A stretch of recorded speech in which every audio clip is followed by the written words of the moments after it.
United States of America and to the republic for which it stands, one nation, under God, indivisible, with liberty and justice for all.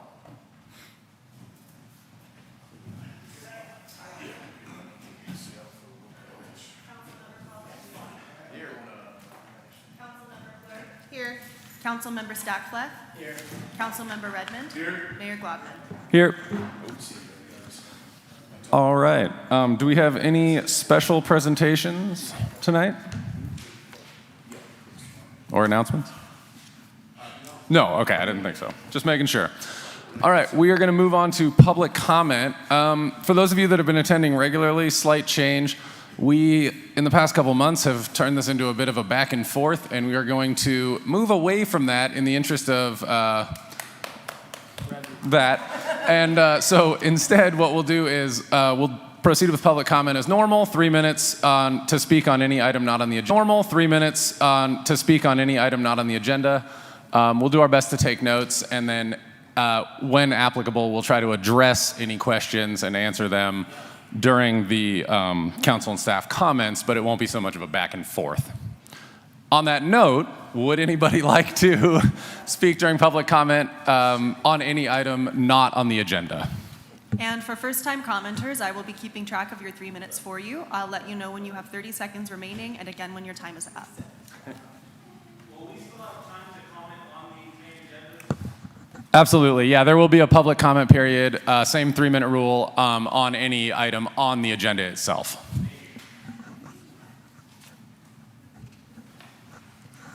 Yep, right up there, thank you. Oh.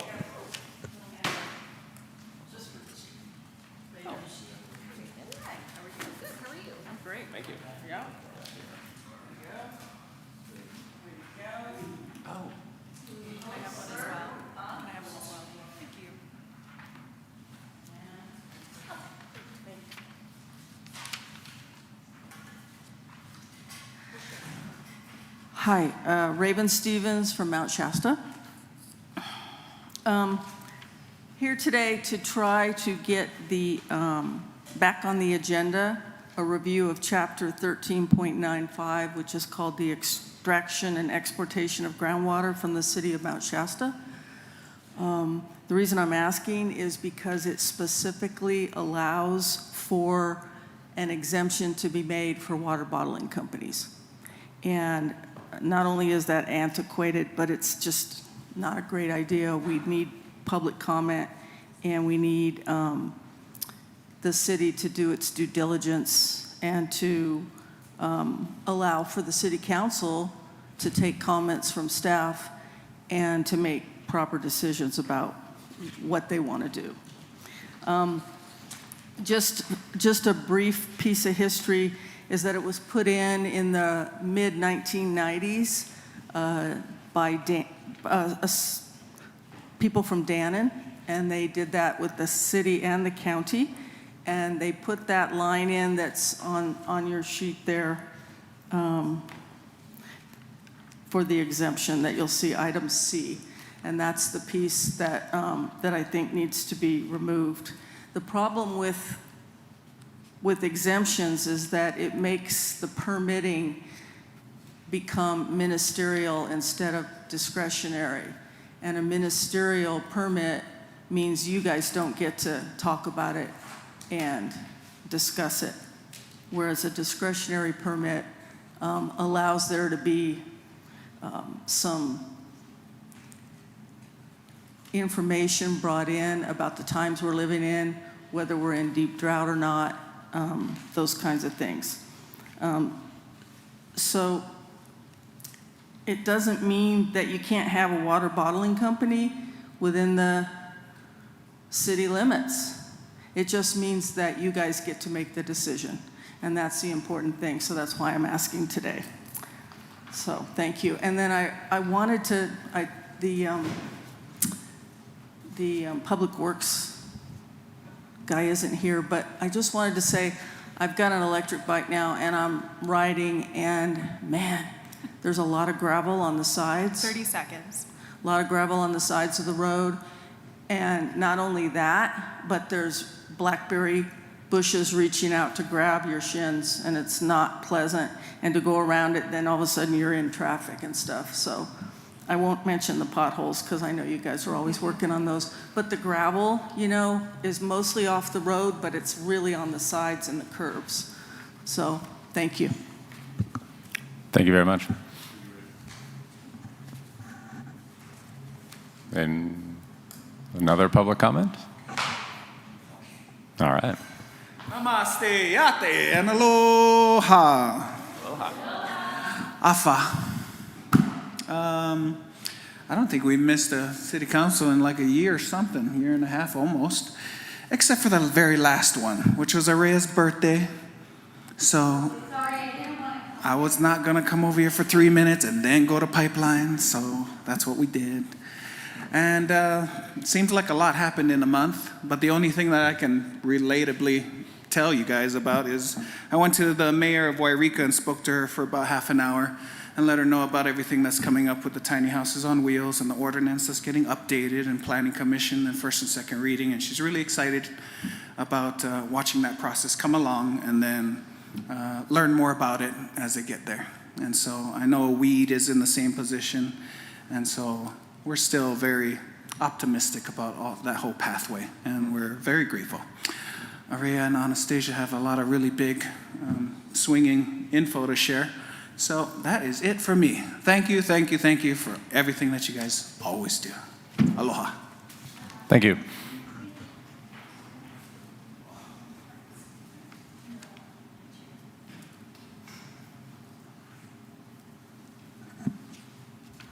Hi, Johanna Eltorfer, Mount Shasta.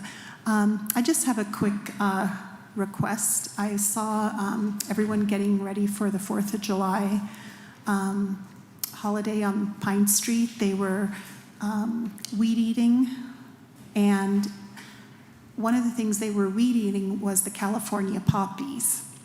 And, you know, we have like a beautification committee, and poppies are the California state flower, as you may or may not know, and they're these beautiful orange little flowers, and it's like free beautification at no cost, and they're the part that I saw, and I left messages for Public Works, but they just raised them all down flat, and there were these huge bushes of poppies.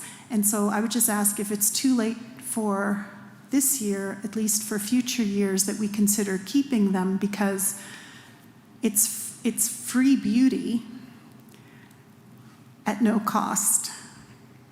And I'm not sure if it's illegal to pick or kill the California poppies. I'm not sure what the rules are on that, but anyway, I just thought it would look beautiful because it's right on Pine Street where they have the parade for 4th of July. So just add a little extra pop of color. Anyway, that's it. Thanks. Thank you.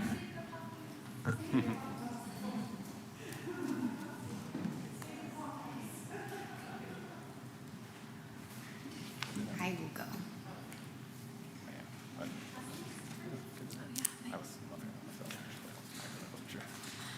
Hello. Good to see everybody again. Araya, half of Ohana Connect, Ohana Malama Lama. Just want to give you guys an update on all the things we're doing. So we do have the official nonprofit. Also, our membership has been growing. We have about a dozen members now for Ohana Connect. Our mixers have been going well. We've had on average 25 to 30 attendees on every single mixer so far, which we think is great for a brand new organization. People are excited about it. So we had our first members only event about a week or so ago. That was really fun. It was hosted by one of our members. We did a fun little theme I came up with called Conscious Millionaire.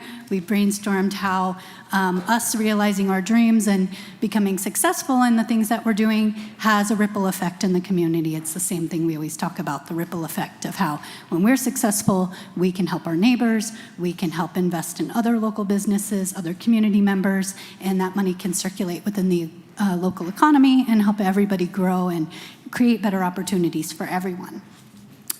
We also have our next mixers coming up this Thursday. Each one of our mixers is usually hosted by one of our members. This month's member is Orahava. She's very sweet and she does a lot of animal communication, and we're excited to feature her and invite everybody to come join us on Thursday evening from 5 to 7 p.m. at Ori Home, which is the Indian restaurant over there on Chestnut. Okay, thank you. What? Oh, also I got invited to speak at Rotary, so I'll be at Rotary on August 12th giving a presentation. Okay, Thank you. Hello, my name is Anastasia Sprout, and I want to tell you about an opportunity that's coming up. This is something that my organization, which is a nonprofit called SOAR Global, PMA, is putting on with Ohana Connect. And it is a 14-week business planning class. So a nod to our brothers and sisters at Jedi. We're just adding to the mix. This one is from dreams to reality. It's a way that I formed my business, and so I wanted to encourage others because it's really helpful. So if you know anyone who has a dream of a business but needs some loving and support along a 14-week class, it's going to be held at my home and office near the Mount Shasta High School. And it starts July 19th. It goes Sunday afternoons through August 18th. So it is a commitment, an hour and a half each week. It will be in person, up to 12 people, as well as online, up to 100. We're not expecting it to be massive, but especially for, in my mind, vision for maybe some younger people who have never started a business before. The whole second part is all about the dollars and looking at cost of goods sold and kinds of things that I didn't learn in school. And then also for people who may have businesses, but they're looking at expanding or maybe even making a career change, wanting to do something new. So thank you so much. And anything I forgot? No, I think that sounds perfect. It is very minimal investment too. Yeah, it's $44 for Ohana members and $88 for non-members, and membership is only $30. So doing the math, we really want everyone to be able to take it who wants to take it. So, and there's a book that you have to buy, but it's available free online. So yeah, we want to get people in those businesses and get them started. Yeah. Thanks.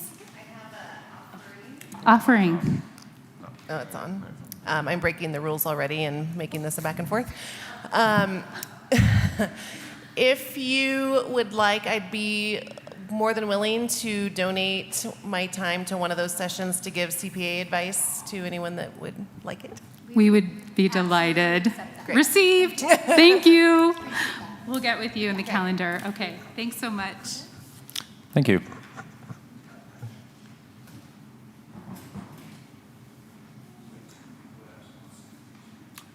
Any other public comment on any items not on the existing agenda? Going once. Okay, awesome. Well, we will now bring it back for council and staff comments. Over here? Over here? No? Okay. How about some staff comments?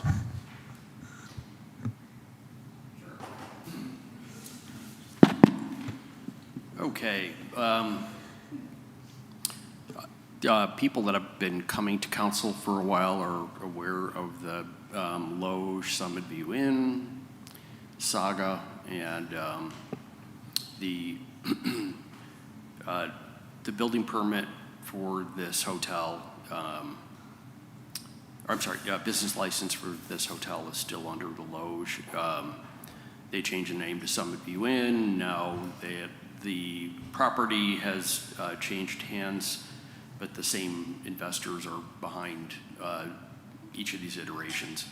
And they're trying to get a business license, which has been denied. They're like the Loge and the Summit View Inn before, they were not paying their TOT taxes. We had to sue them twice to get back a considerable amount of money, including fines and fees and attorney's fees. And the Loge finally went bankrupt, leaving us with a lot of unpaid TOT again, fines, fees, changed name to Summit View. So this new entity was originally claiming that they don't owe any of this back, TOT or fines, and that's not true. Found revenue and taxation state code says absolutely they are. And so we denied them a business license, and they've been trying to negotiate and say, well, we'll pay part of the TOT, and they've been saying that they're paying bits and pieces of this. 2 weeks ago was $12,000 and change, and we still haven't received the funds.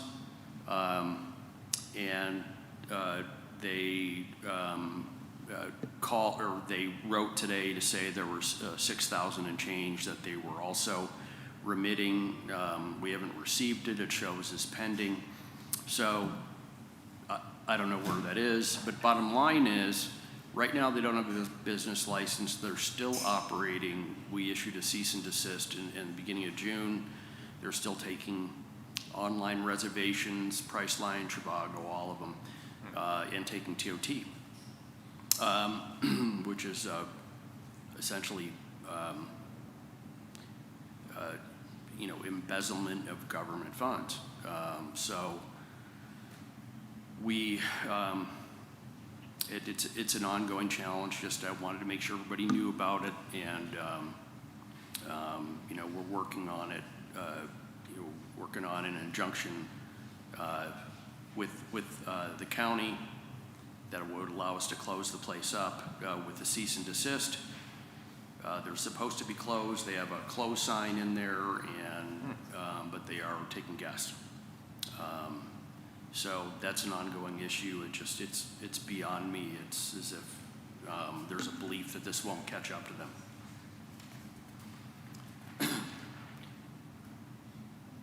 Okay, the next bit is, I think as a city, and we would bring this as an item to council, with the former Crystal Geyser site and the orchard and the desire to use both of those, there seems to be willingness from Supervisor Valenzuela to support annexation of those two properties, and so we would like to get rolling on that and get that done, because it is a long process. And then we don't have all the details, but we were contacted by an entity. We're going to meet with them later in the week, wanting to use the former Crystal Geyser site as a to build a data center. So yeah, I had the same reaction. So we'll hear them out, but unless there's some magical thing they do that other data centers don't, I can't imagine this would be good for the community.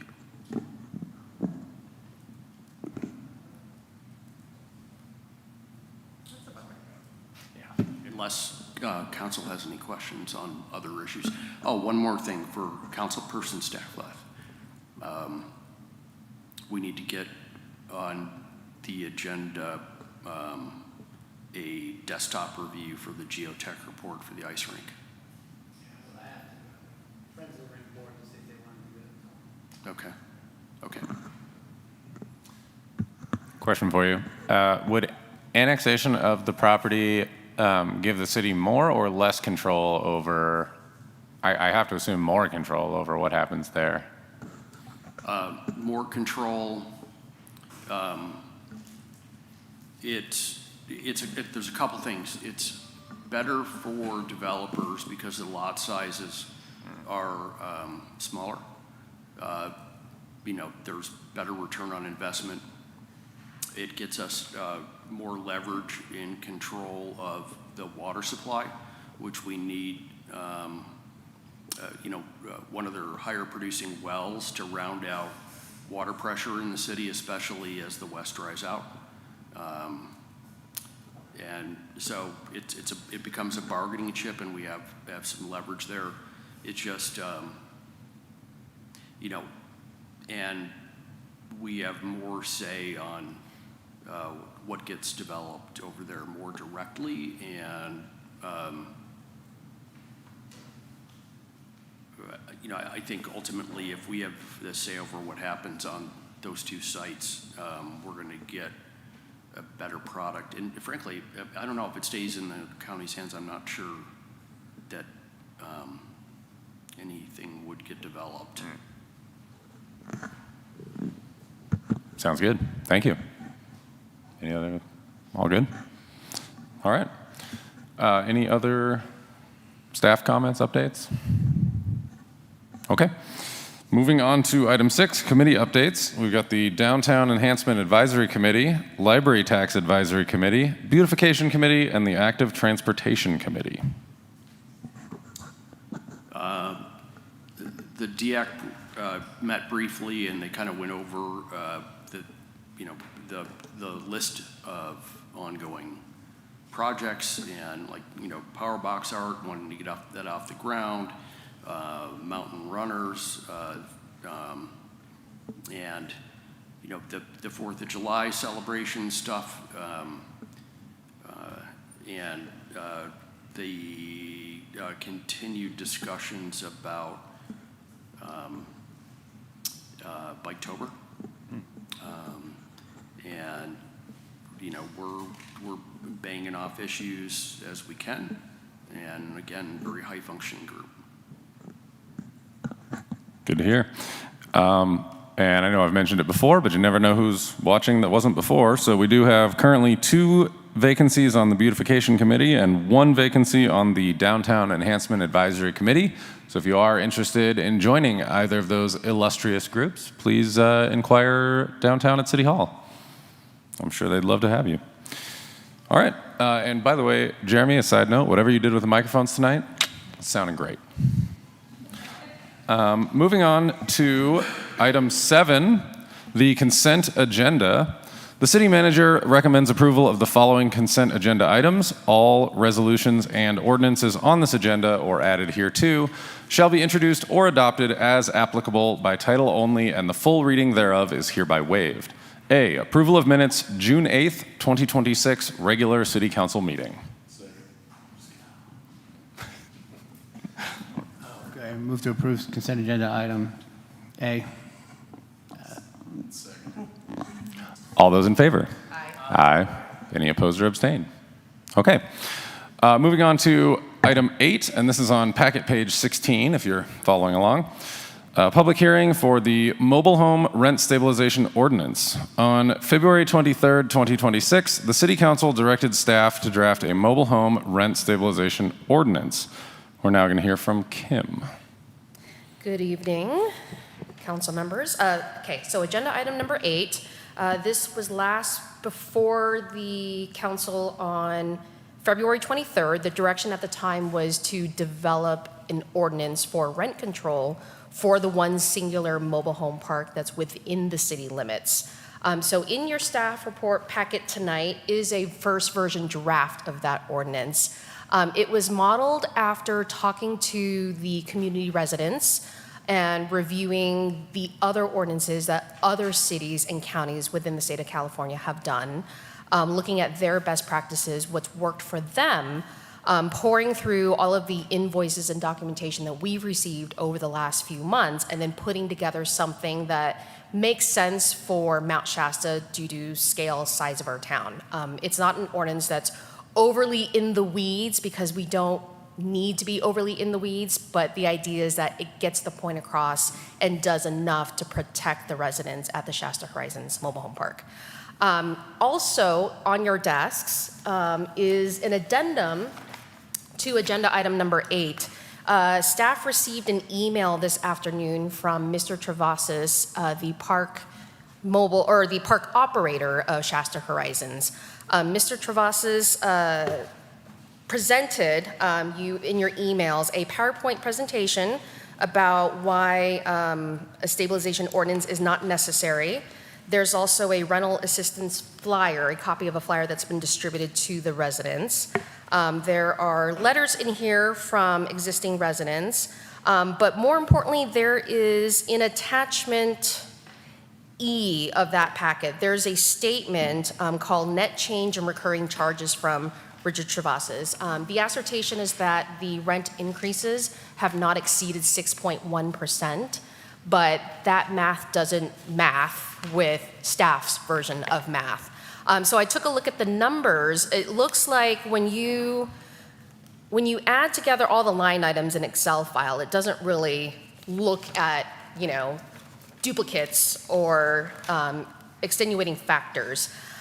In particular, on page 24, this addendum, units 20, 22, and 30 are counted twice, which throws off the percent change. There's also, at the end of the year in 2025, unit 41 was not occupied, so it showed 0 rent, which also skews the numbers. So when you take those out or reprogram those numbers to show rent as of January 1st to rent on December 31st, the average then is 10.1%, not 6.1%.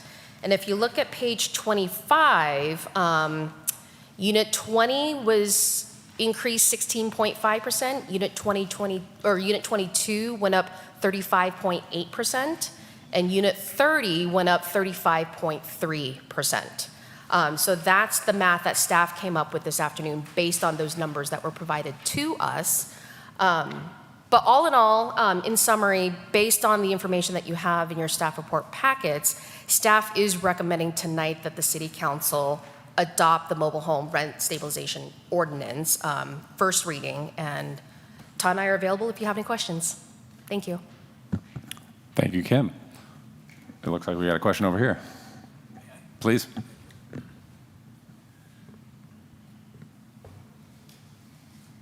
Kim, would you be so kind as to go through and give us a little, just brief top-line history of rent that includes utilities versus rent that doesn't include utilities and gets charged separately, so we are actually comparing apples to apples? It is a puzzle, thank you. Well, it's actually not that complicated, and, yeah. And I'm kind of stunned that just seems to be a certain level of gall that has an inherent assumption of stupidity on our behalf, that we just won't catch this. And please tell me I'm wrong, or help me understand. There was a staff report that was prepared for the April 27th meeting. That staff report included all the numbers that I had available to me at the time. And the table essentially summarizes which months the base rate went up, which months the trash was pulled out of the rent so that it was charged separately.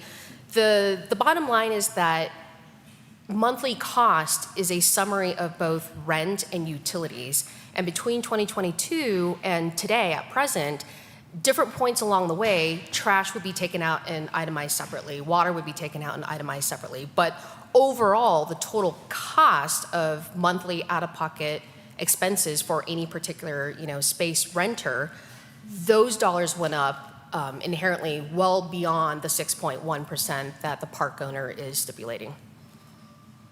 Over the 3-year period, maybe I'm stupid, but it seemed to be pretty close to 40%. It's a lot. Over 3 years. It's a lot. If you take rent plus utilities, whether it's included or charged separately, add them up, they've gone up about 40%, 39 That is correct. something. Okay. Thank you. Please. I think another important item to note is that this is like per unit. We can't increase by more than X percent because, the argument could be, at the very bottom, that's what he was going off of, was the 6.1 in accumulation of everything. But I'm trying to read through the verbiage to make sure that it's per unit and not overall increase. It is per stipulated. unit. Okay. I read through this when after you sent it out, and I just wanted to make sure I was catching it correctly. There is the vacancy control measure that you included here. Can you just walk us through that little bit of it? It was something like can't be raised more than past 90% of the or the highest one or something like that. There is a control for vacancy. Yeah, there is. Other questions over here? No? Anybody else? Okay. All right. Oh, please. No, go ahead. Sorry, my brain's slowly catching up. So I agree, there's a question coming, it's going to start as a discussion, but it's not. I agree that like this amount of increase is not okay. My worry is what domino effect do we anticipate this happening, and how do we avoid becoming a regulatory system for businesses in town, and at what point do we say no versus yes? Is it a case by case? Have we thought that part through?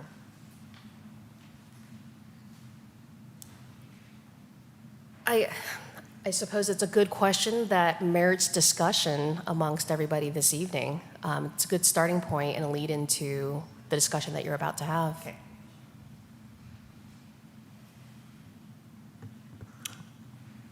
Any other questions before we open it up to public comment? All right. At this point, I think we will open it up to public comment. So anybody who would like to speak for 3 minutes on this topic, please come forward, say your name and location and what you've got to say. Thank you. Good evening, Mayor and council members. My name is Corey McNulty, and I'm here on behalf of Shasta Mobile Home Park. I want to be very clear tonight. A rent stabilization ordinance for this park is not only unnecessary, it is a bad policy for the residents, it's a bad policy for the property, and a bad policy for long-term affordable housing in Mount Shasta. Let's look at the facts. The actual rent data shows that the park's rent increases have been moderate and responsible. Our latest increase was just at 3.8% CPI. Our average in-place base rent is $505. That is not runaway rent. That is not abuse. Those are very favorable numbers in a time when insurance, taxes, utilities, labor, materials, repairs, and operating costs have all gone up substantially. It is also very important that rent and utilities are not to be mixed together to create a larger number. Utilities are pass-through charges. That is, the park does not control those rates, and we do not profit from them. Calculating utility increases or calling utility increases rent increases gives the public the wrong picture. Shasta Horizon is still one of the most affordable housing options in the area. The rent is far below comparable mobile home park rents throughout California and even below similar rural Northern California markets. So the issue before you should not be based on emotion or a single complaint. It should be based on the full picture. And the full picture includes the work that has already been done. Since ownership took over, the property has seen road improvements, amenity remodels, laundry room and bathroom renovations, infrastructure repairs, tree maintenance, general upkeep, and continued property improvements. Though there are more future plans for the park as well. Those improvements do not happen by accident, they require income. That income is what pays for maintenance, it pays for repairs, it pays for contractors, it pays for staff, it pays for emergency work, it pays for the long-term upkeep of the property. If the city limits income but does nothing to limit the rising cost, then eventually something has to give. We have also taken direct steps to help residents who truly need assistance. The park has offered reduced rent and has offered multi-year lease options for low-income tenants. That is direct targeted help. That is practical help. An ordinance eliminates these efforts. I respectfully ask the council not to punish a property that is already keeping rents below market, already investing in the community, and already working with residents who need help. For those reasons, I strongly urge the council to reject this ordinance. Thank you. Thank you. Looks like a couple people coming up. evening. My name is Kim Lattis, and I just want to see everybody up here now because I was all the way in back. Okay. I recently became the community manager of Shasta Horizon Mobile Home Park, and I'm speaking on behalf of the management this evening. Because I am new to the community, I came into this with fresh eyes and no preconceived opinions. Over the past couple weeks, I've spent my time reviewing our records, talking to residents, and learning about the history of our community. And I'm referring to our mobile home park community. And I'm trying to understand the concerns that have brought everyone here tonight. I appreciate this opportunity to speak, and I respectfully ask that before adopting an ordinance that will permanently regulate the only mobile home park in the city limits, in the city of Mount Shasta, that you consider whether you have been provided with a complete picture. The staff report relies primarily on billing information provided by residents. Management was never asked to provide our financial records, explain our billing practices, or verify the information before the ordinance was prepared. As a result, we believe the report does not fully reflect the actual operation of our community. For example, it discusses the increase in total monthly charges, while the proposed ordinance itself distinguishes base rent from utility pass-through charges. Those differences matter when you're evaluating rent increases. The report also does not mention that rents were reduced for many residents in 2023, nor does it reflect the voluntary assistance program ownership created to help qualifying low-income homeowners. Shasta Horizon only has 24 occupied spaces with approximately 16 residents who have continuously lived in the community since before 2022. The average space rent remains well below many comparable parks, and ownership has continued investing in the property while working to maintain affordability. So I would just simply ask two questions. First, before regulating the only mobile home park in the city, shouldn't the council review information from both residents and management? And second, if there are legitimate questions about how the data was compiled, would it not be prudent to 30 postpone seconds. tonight's vote long enough to ensure your decision is based on complete and accurate information? Thank you very much for letting me speak. Thank you.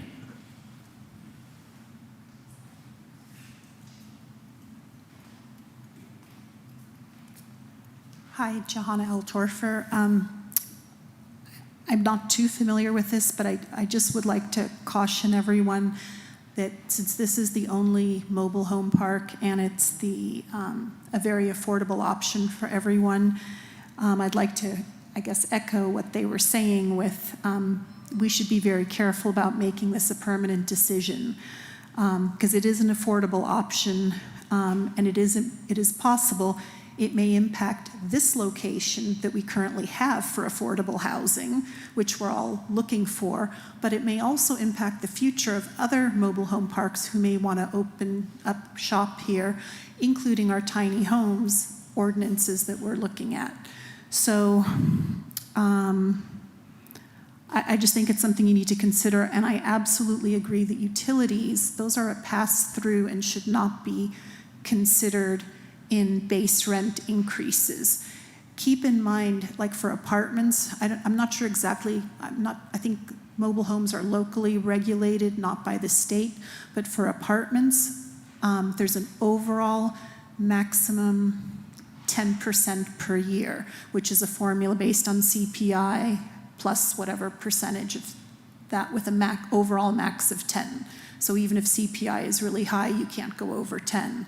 But even at 6.1%, you know, that's not unreasonable. And then if you're including utilities in the 10.1%, and I don't know if there's any rounding in there, because on the PDF, they're whole numbers, not decimals, so I couldn't tell if it was how the rounding went. But anyway, I just think utilities should not be included in your assessment of this, and maybe it would be good to consider waiting a little bit more since affordable housing is an important topic for our city. Anyway, those are my 2 cents. thank you for your time listening to this. Thank you. Thank you.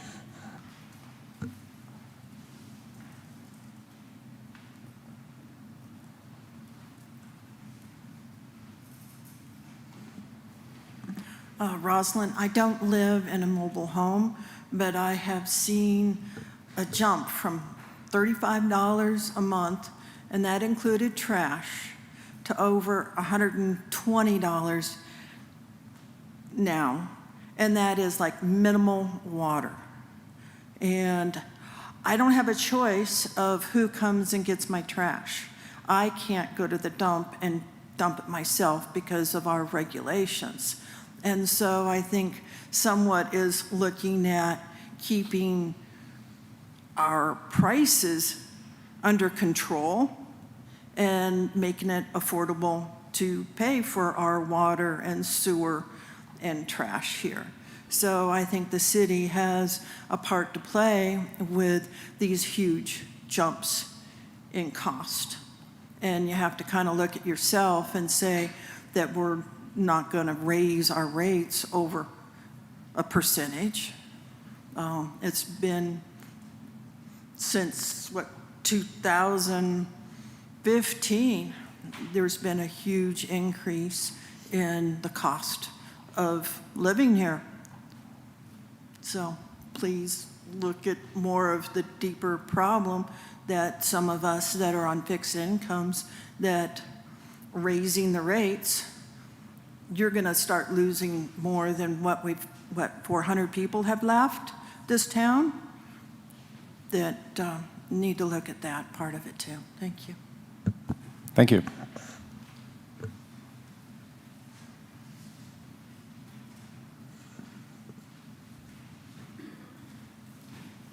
Hello.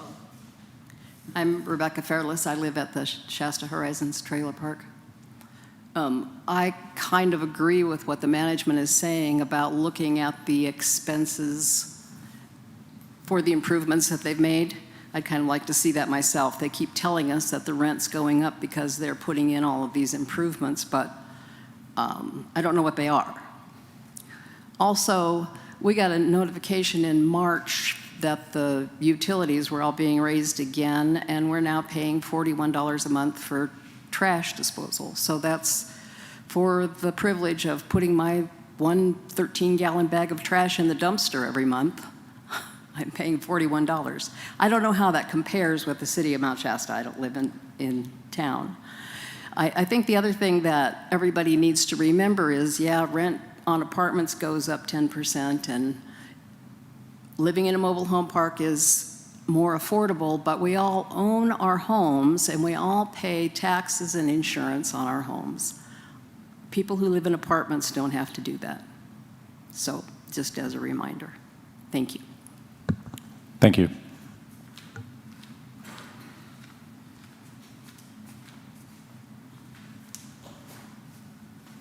Raven Stevens, Mount Shasta.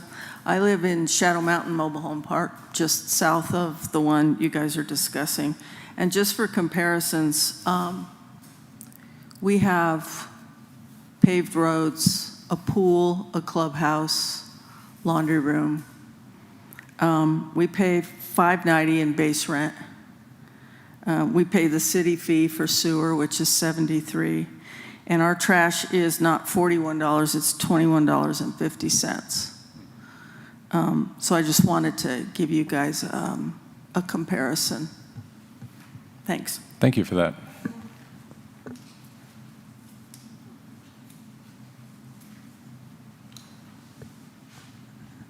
Any other public comment out there before we bring it back for discussion? Okay, we'll bring it back for discussion now. Hey, Nope, yep. Is it okay? Kim, do you want to respond to a couple of those comments? I mean, I think there are good arguments on both sides, but there are a couple things like, not having, rent increases from the manager of the mobile home park, and that we had provided by, the manager of that park. All of that Right, so two things. Number one is back in November, December, staff did get dollars and cents, hard numbers from park management. So we do have an Excel file with those numbers from November that we used as a baseline or starting point. The other item to note is that the latest analyses, including what's discussed tonight between the 6.1 and the 10.1, those numbers are for base rent only. They do not include the utilities. And I would just like to note that in speaking with residents of the park, up until 2022, the utilities were included as part of rent of those spaces.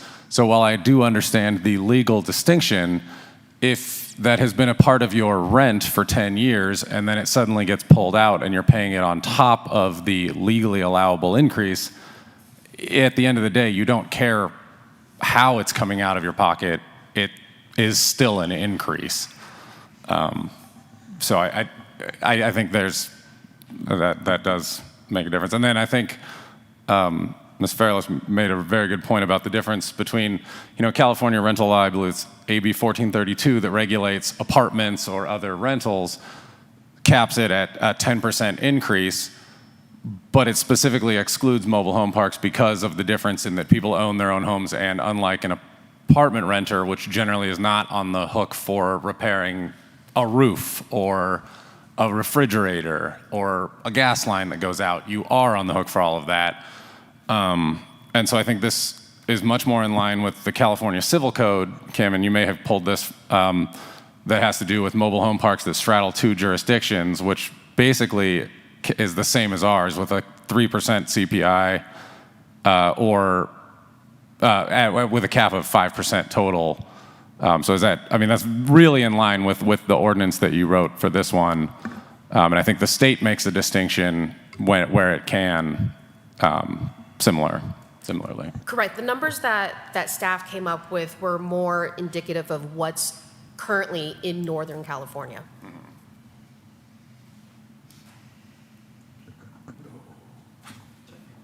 I can tell. Please, Jeffrey, let's hear your thoughts.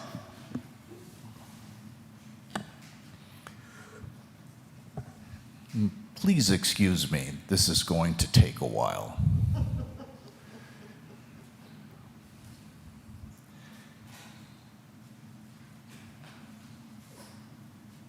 We rarely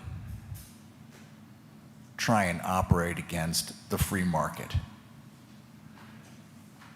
Operating against the free market assumes we know more than the free market will adjust to whatever the areas that it's focused on. And generally, we don't. So we don't. When this first came to us late last year, there were generalities and vagueness and a few numbers here and there that painted a picture that led to the impression that the new operators were doing a fine job. And I just said, look, we really just need the numbers. It's not that complicated. Rent that includes space rent plus utilities does not equal just space rent. You can't compare those things and say, well, it only went up 6% or whatever the number was, because the number actually is about 40% over 3 years. Now look, you may have been investing that money. Various people that we have contacted say, well, we're not sure where it is. And yes, while I understand space rent and management of those properties have insurance, home insurance, which has been going up, isn't paid by you, the operator. That's paid by the people who own their mobile homes. They bear those cost increases, not you. And over time, once the final numbers came in, and asking you and getting the actual numbers from you, again, this isn't difficult.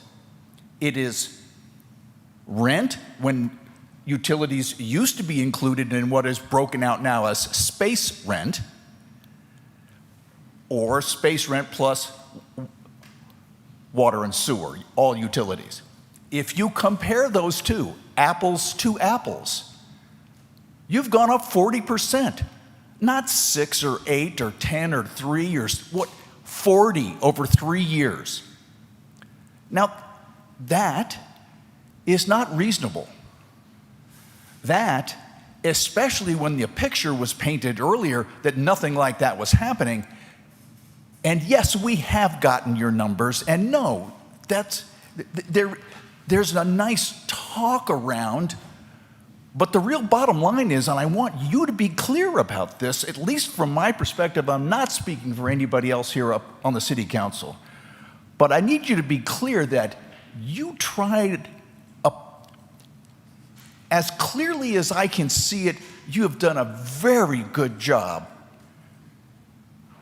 of misdirecting at least me until actual full numbers came in, a true apples to apples comparison. And when that became clear, shame on you. I want you to let that sink in. Shame on you. You should know better.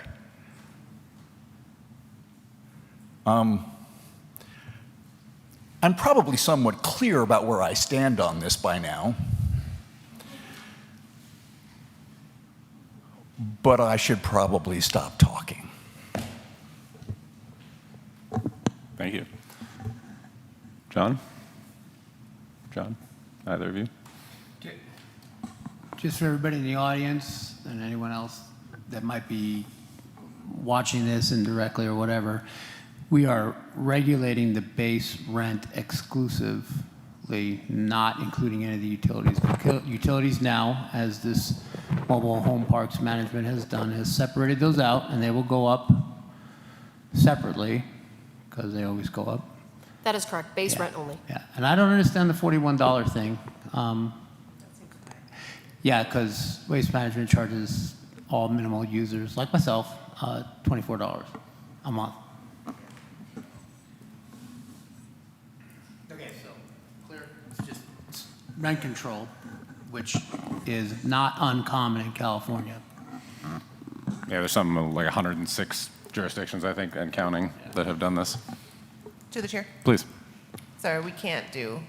Respectfully, he said his entire thing looking right at me. Like, how does he get from the problem? Well, we are a city council, so we get to do that. So what I was going to say is I think I answered my own question from the question section of how do we make sure that we don't become a regulatory? And I think Jeffrey answered that question for me is we only get involved when it's blatantly obvious that we get involved, and we don't make this our day job. So I just wanted to answer my own question. Fair enough. Glad we were able to clear that up. Any other discussion over here? I mean, I know where I stand after having met with folks plenty and reading the ordinance. Anybody? More discussion on this side? Or I think we're ready to move towards. John, you got it? Sorry. Oh, please. In the, this is a question that I think they may need our help with, is in terms of the trash, when they're not seeing the actual bill because they're not getting that bill because it's divvied up so much. Is there anything that we can do to protect that piece of it that isn't super unfair? Well, you're starting a separate agenda, so Yeah. you want to, at the end of the meeting, Okay, just say you that's want to all. tackle Just food that. for thought on that. Yeah.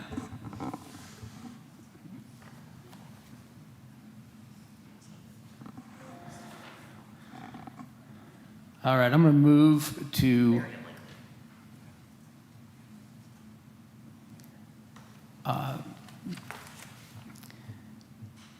a second reading, waiving the actual reading today of Chapter 5.90 of the Mobile Rent stabilization. Yeah, so I'm going to move to a second reading by title only, the Mobile Rent Stabilization Code, Chapter 5.90, in the City of Mount Shasta Code. By title only. Second. All those in favor? Aye. Any opposed or abstain? Okay. All right. Moving on to item 9, and this is actually on packet page 6. Nope. Well, moving on to item 9, public hearing for fiscal year 2026-27 budget adoption. Staff has prepared a proposed budget for the 26-27 fiscal year, and we will now hear from our Finance Director, Melissa. Thank you, Mayor and council members. Just do a quick recap, I think, of where we left off last time. I believe we got through all of the department heads' presentations in regards to their department budgets. I had given an update on revenue, at which point the team was asked to go back and make reductions based on the revenue projections. So I have handed out, and there's one on the back table for review. Sorry, have been out, so I didn't have this in the packet. But I prepared for you a list of where the cuts were made. So there's a revised proposal for 5 of the departments, including a proposed reduction to the Visit Mount Shasta marketing budget. And then all other expenses that were previously reported have stayed the same. That got us from a proposed excess revenue or budget of $45,574 to now a budget that will be a small deficit of $27,126 based on the cuts that were made by each of the departments. Following up from there, I think where we were at when we left off, I was going to do a quick review of the FTE. That's on page 43 and 45. That might be the old packet, sorry. But just wanted to just go through a quick review of that we have had a few reductions in staff, as the departments had mentioned in their presentations, and there's no change to that from where we were at on the prior revised budget for 25-26. We're flat on that for 26-27 proposal. I thought Ken would be here to go over the enterprise funds, but I will quickly do that. There's no significant changes there. Those are on, sorry, my pages might be different than yours, 81 to 103 towards the end of the packet. Happy to try to answer any questions if you had any about that. There's, again, no significant changes, and all of those funds other than the drainage are in excess, small excess. And then I believe last time, because we needed to get that done for the Transportation Committee, you guys approved the LTF claim, so I won't review that again, but that is in this budget, and we sent that over to them. You approved it last meeting. And then a quick review of the grant budget numbers that were included in the packet. Towards the end of the packet was previously pages 110 to 105 to 118, sorry.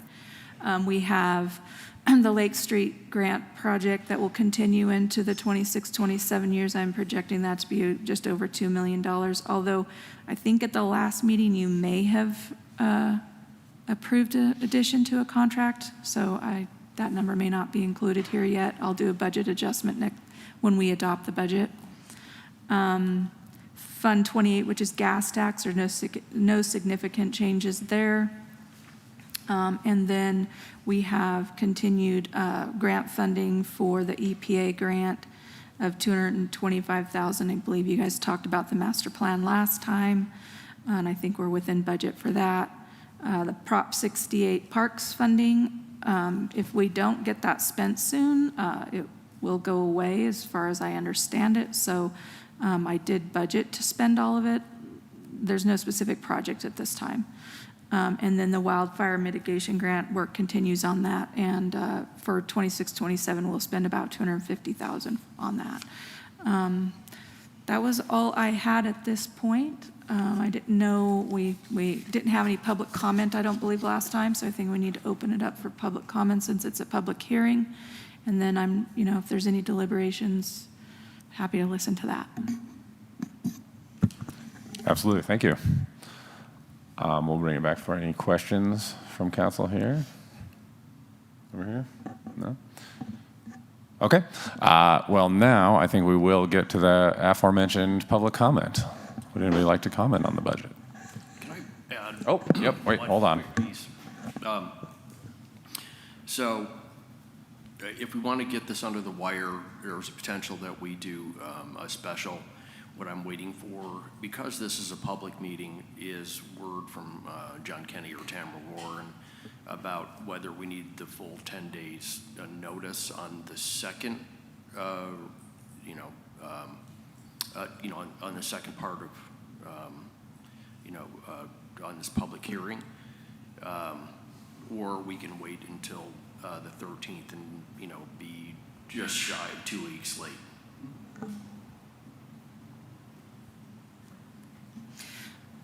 Sorry, I think to clarify,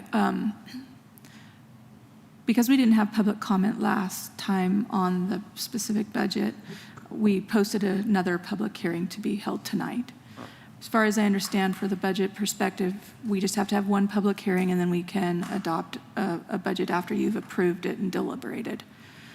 Since I've been out, my proposal was that we adopt a budget on July 13th, given the staff meeting that we had had to make these revisions. I think there's a proposal on the table to have a special meeting to adopt the budget. I don't think that has to go through a public hearing process since we've already held public hearing. So if you wanted to have a special meeting before July 1st to get your budget adopted, then we could do that, because we'll listen to public hearing tonight and you guys will deliberate and we can approve a budget. Otherwise, we can adopt the budget on the 13th. As I understand, that's happened in the past, that it hasn't been adopted by my goal was to have it adopted by the 1st, of course. So I think that's the options, if you will. All right. Well, we'll now move to public hearing. Okay. Oh, okay. I just had a quick comment. I don't know what the requirements are for that. I keep hearing this extra park grant money that we haven't found a project for yet. So if we don't have something for it, I don't know if this is allowed or not, but a suggestion as a parent and occasional city park user, maybe there's some things in here that could use some cleaning up and upgrading. There's all these old abandoned like horseshoe things. It's like they're almost just a trip hazard because they're not kept up, so we could make them nice and usable or take them out, replace them with something else. And also, as much as I grew up, I was born in 1979, I grew up in the 80s with the crazy old school stuff. That playground over there is super creepy. The playground with the clown faces and it's halfway in the woods and the weird thing. It's kind of creepy. Maybe we could upgrade that, make a cool little, I don't know, a little ropes course or something fun that would be fun for people that isn't super creepy. Just a suggestion. Or lean into it and have a haunted park. Just saying.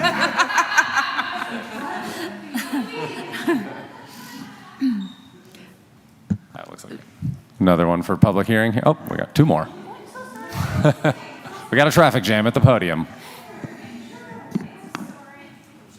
Sitting in the front, not looking behind me. I apologize if this is a newbie error and there's already this in place, but I'm wondering about a Mount Shasta Artist Appreciation and Awards event annually where grants are given to artists, just a way of acknowledging this is a very artistic community, and maybe that's already happening, but I'm curious if it would be so meaningful for the city to acknowledge people in that way. So that's a thought. I think that's a great idea, and I think actually the Siskiyou Arts Council would probably be an excellent organization, and I'm happy to, if you want to talk after this, I'm happy to put you in contact with them and some representatives from them. But I like the idea. So, park money, we do need roofs. So priorities, like keep up the buildings. That's part of the reason why you say you wanted to keep the meeting here, is for the money. So it's kind of odd that it wouldn't be dedicated to this. So I understand that the budget has changed and it wasn't put in the packet to the public. Is that what I understood? It's in the packet. It's been in the packet, the meeting for what? Sorry, I have it right This here. is the third meeting. Yeah, Okay, it's so- been in the packet twice. Okay, so And it there just are some sounded like supplemental documents available for review as well on the table in the back next to the packet. your mic almost worked. Okay, it just sounded like you said something had changed. And Yeah, the document I kept from the last meeting had different page numbers than the document that they're reviewing. Oh, okay. Yeah, because, I mean, reading it over, it just seemed like some of the budgeted items really jumped significantly, and it was kind of hard to determine why so many of these line items jumped so much from the actual of last year and the proposed in the future.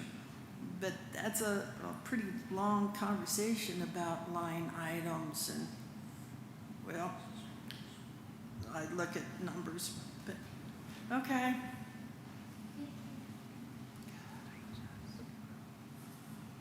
Thank you. Anyone else for public hearing? All right. Okay, well, we will now bring it back to council for discussion here. Oh, please. Just a simple clarification. This is a budget for the city of Mount Shasta, which is not included in the space that we're sitting in or the parks. That's a separate district. They have their own budget and their own funding. They go through their own process. It's not saying that we couldn't make donations, but this is not a Parks and Rec budget. If I can. Thank you. Sure. Just add to that, I've had several conversations with Shannon Shaw, runs parks, and they're, given that we've been turned down and on our last reprogramming, and we need to get this out the door, there's a lot of stuff that parks needs to have happen, and we've got a list of things that we'd like to bite off for parks, and Shannon is working on getting cost estimates for that, those various projects, and I'll call her and just let her know again that time is of the essence, and there's a yawning chasm of need here at parks.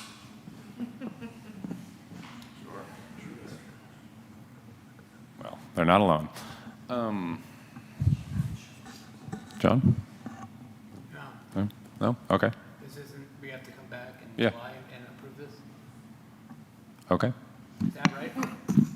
Well, what we need to know. I don't think I've been involved with a budget process that we didn't have done before July 1st. I don't think I've been involved since 2016 in a budget process that wasn't completed by June 30th. That's all. So we have two options. One, I need to know if this budget is approved to move forward for adoption. So that's kind of where I'm at. And if that's not the way it's been done in the past, I wasn't directed differently. So I'm sorry. So if you approve the budget tonight, if it is the way that you want to see this move forward and get adopted, then we can have a special meeting. It sounds like we're investigating that with the attorney and what that would look like if you're available. And if not, then it would be adopted on July 13th. And I'm sorry, I was under the impression that I was told that it had been adopted beyond July 1st before.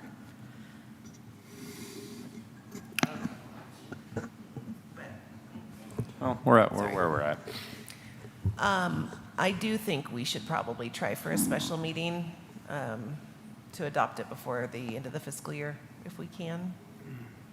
But I'm all for adopting this in order to move forward.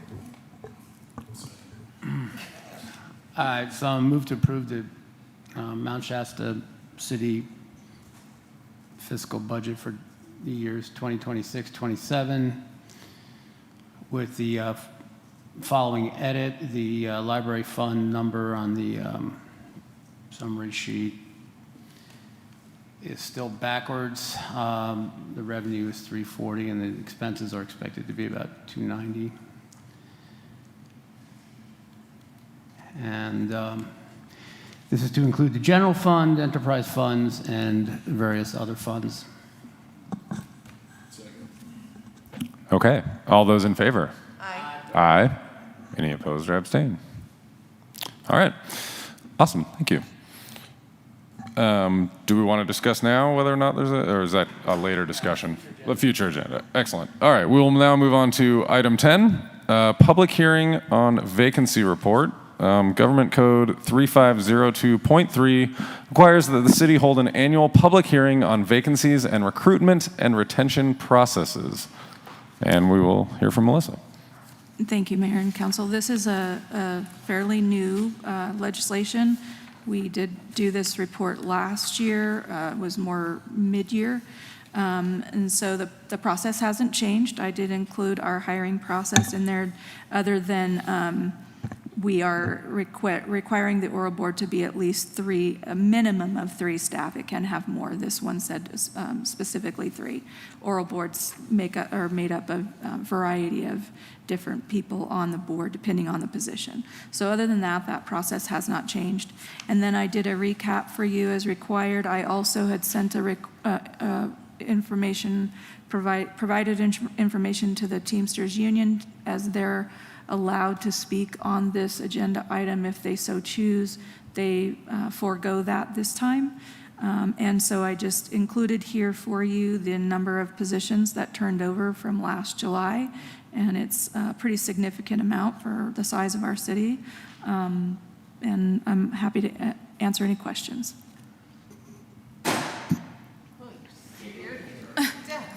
All right. One more vacancy in the fly population. We'll bring it back for questions here. Any questions on the vacancies? Yes, over here. No? Okay. We'll now take this one out to public comment. All right. We will bring it back for discussion. Okay. All right. Doesn't seem like much, so let's see. I guess we're just receiving this report, so we will consider it received. And we will now move on to, thank you for that, Melissa. We'll move on to item 11, the local agencies investment fund authorization. Staff has prepared a resolution authorizing investment in the local agencies investment fund. So thank you. I'm sorry there's not a staff report here. I was kind of getting this ready before I left, but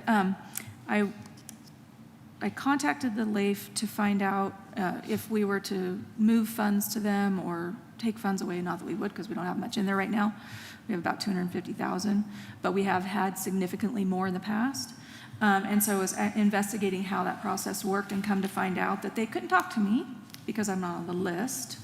When I started to name off some names to try to get an idea of like where, who was on there and where to start my investigation, none of the people that I know of on this board were on the list.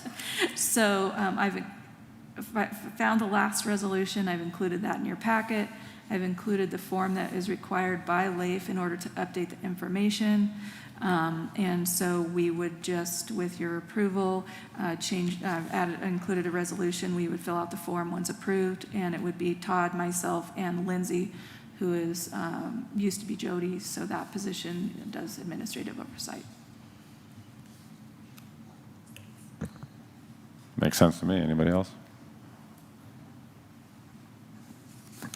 All right. Well, we'll go to Public comment? Glad to hear it. We'll bring it back for discussion. All right. Let's see. This one actually is going to require a vote. Rachel, what CCR are we on? Okay, I move to approve Resolution CCR 2611, a resolution of the City Council of the City of Mount Shasta authorizing investment of monies in the local agency investment fund for the 3 people that Melissa referenced. Second. All right. All those in favor? Aye. Aye. Any opposed? Okay.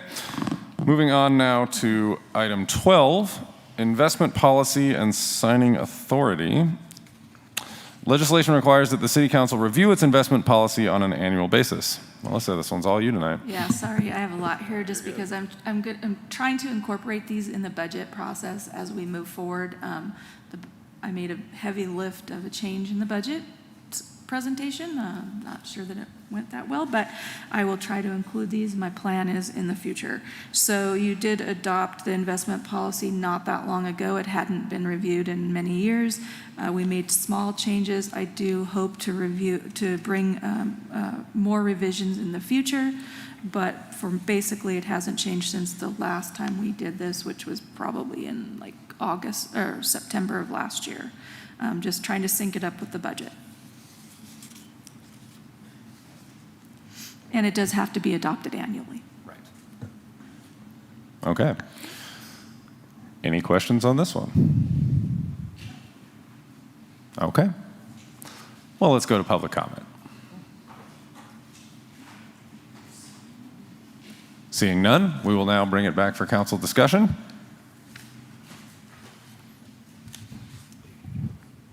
I move to approve CCR-26-12, resolution of the City Council of the City of Mount Shasta approving the signature authority for city funds and the city's investment policy. Second. All right. All those in favor? Aye. Any opposed or abstain? Okay. Cruising right along, we'll move on to item 13, the annual appropriations limit. California law requires that the city establish an absolute limit for appropriations from the proceeds of taxes each fiscal year. We're going to go over once again to our finance director. Again, this will be something that I hope to include in the budget going forward. It does change annually. The appropriation limit typically goes up. Our budget is not anywhere close to our appropriation limit, so it's just an annual approval.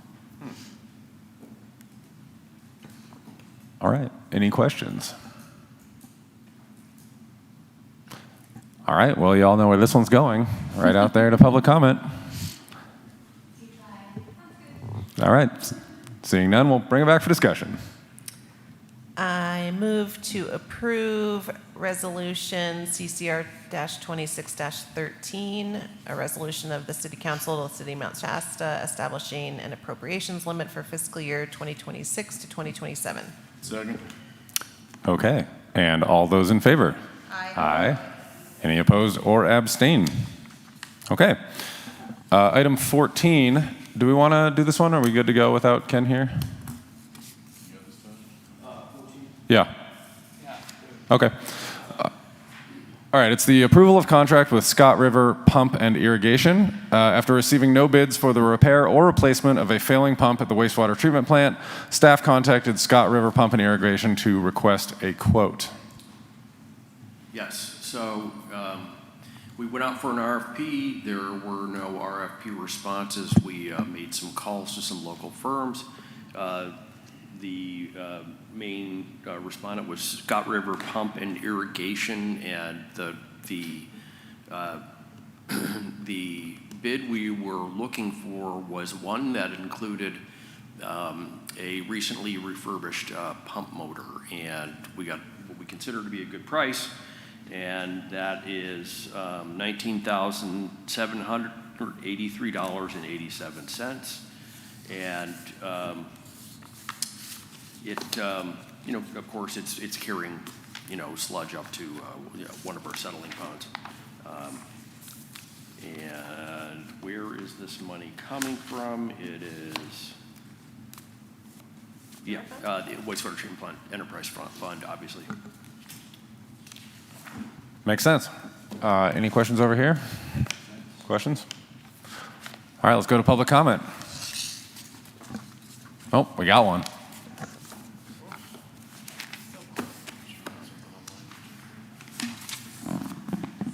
So I was wondering, with this rebuild pump, how long are we looking at with just rebuilding this In terms of lifespan? lifespan? Yes. That's a good question. I don't know if there's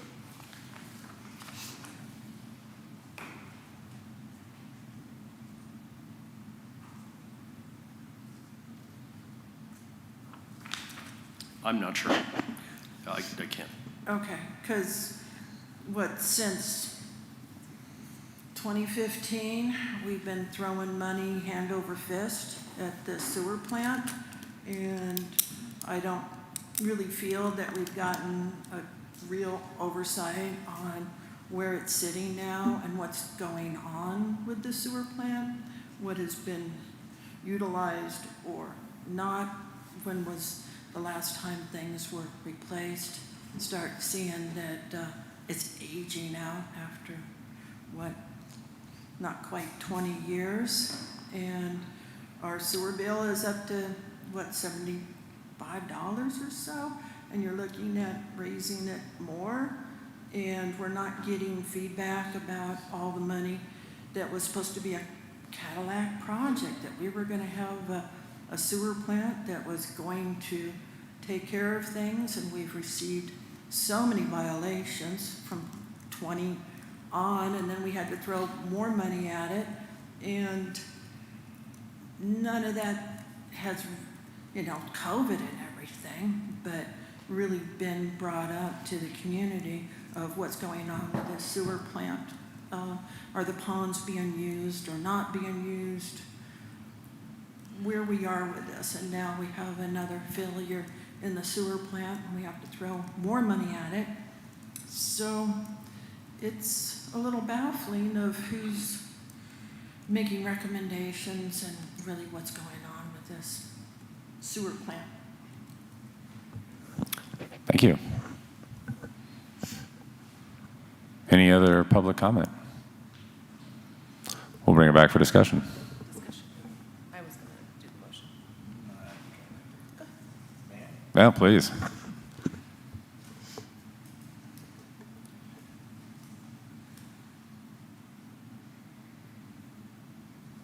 When I started 12 years ago on that city council, we were just starting to take up the new sewer plant.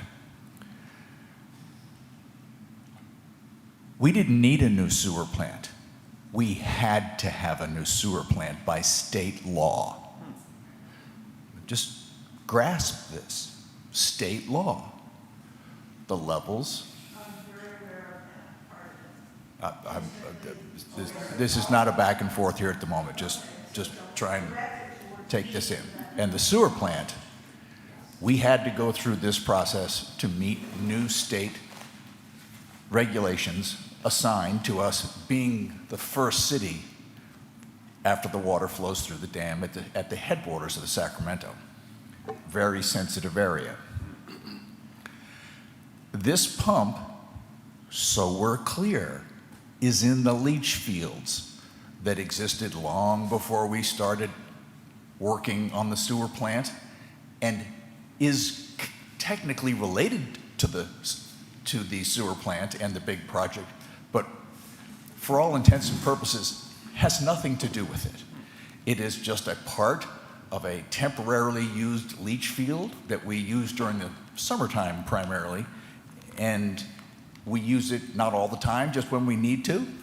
And like all equipment, over time, it just needs to be repaired. And frankly, they're not going out to buy a new one. They're going to use parts of the existing thing. It's just a testament to the folks that run that place, what a great job they're doing on it. Appreciate the clarification. Thank you. Any other discussion on the pump? Seems like a pretty necessary repair. I don't think we want to let things not get repaired there. I move to approve a contract with Scott River Pump and Irrigation to replace the failing pump at one of the 2 leach fields at the city wastewater treatment plant at a cost of $19,783.87. Second. All right, all those in favor? Aye. Aye. Any opposed or abstain? Okay.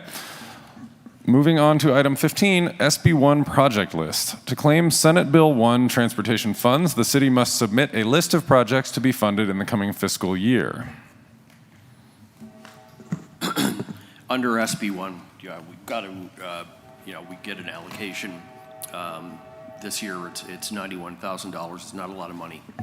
But to receive that allocation, we've got to say what we're going to use that money for. 2 projects, one being chip seal in an expanded area, so we can kind of, it's not, hold on.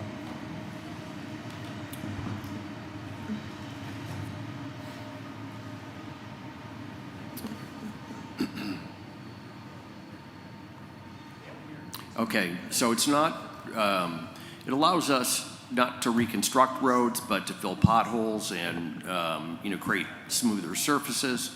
And some of the money will be used to overlay a portion of South Mount Shasta Boulevard from McLeod to Ream. It's not a lot of money, but we need to declare that, yes, we want the money and this is what we're going to use it for. Okay. Any questions about that? We're going to claim money. All right, we'll go to some public.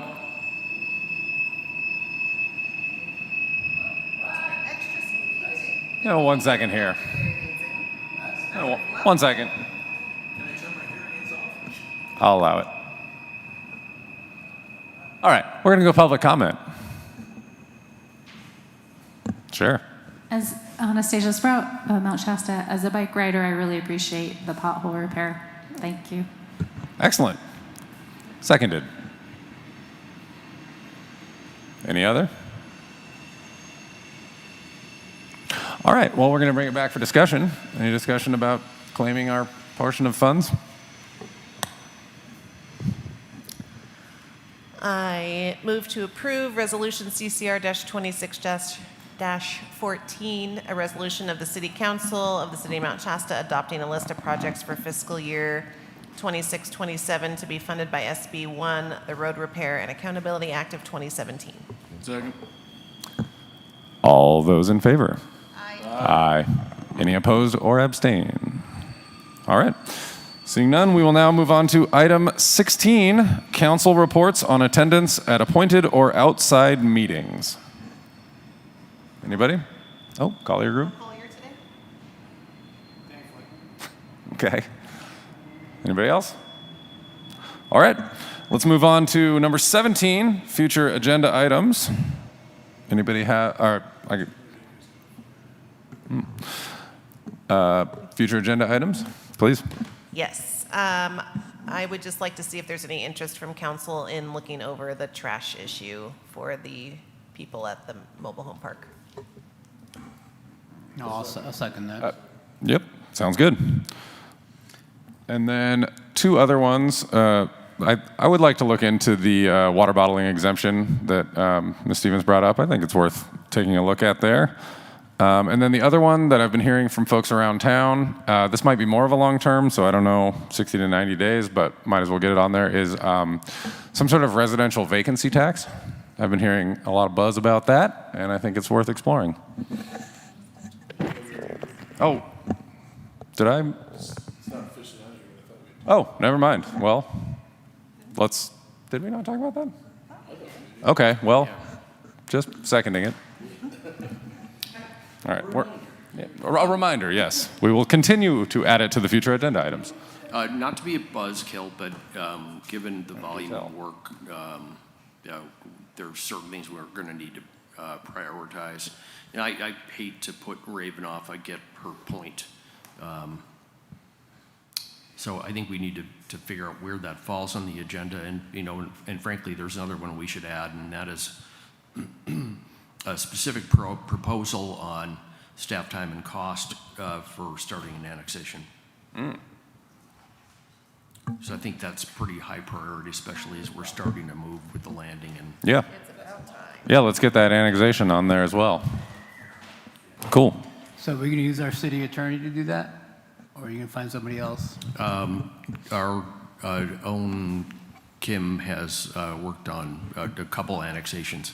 And so... leading into the city attorney situation, do you want to agendize that, or you just... in terms of... Yeah, the what thing we talked about. Mm-hmm. Yeah, I think that, yes, we do. I've got names of 3 law firms. I mean, we've worked with John for a long time, and you kind of have him as emeritus status. You get him on the phone, he answers questions. He's the most inexpensive attorney that we have. Love him to death. But work product is impossible, and I think we need to look for a firm that's going to deliver us product more quickly. To the chair. Yes. Should we also schedule the special meeting for the budget adoption, if that's council's pleasure? Like now? So I don't know if there is an issue with next Monday, but to me, it's like let's if we can make that happen, let's do it next Monday. Yeah, I'm free. I might be out of town. I might be out of town. I'm still waiting on our scheduling for the next stage of our project. But I think you guys can probably I can be here. Yeah, okay. Should be easy peasy, quick and easy. All right. Any other future agenda items for now? Sounds like we got enough on the docket. Sounds like Kim's going to be quite busy. Councilman Collins, can you make next Monday for a special? Can the 2 of you make it? Next Monday? Yeah. Yeah, we'll have a quorum. Okay. Okay. Well, in that case, we're moving on to item. What's that? 5:30. 5:30. Okay. Are we meeting here? Or do you want to meet at? Monday, 5:30 here is fine with me. Yeah. So the rest of you can, depending on your schedule. Yeah, you'll have a quorum. I may make it, but we'll see. All right, moving on to item 18. Everyone cover your ears.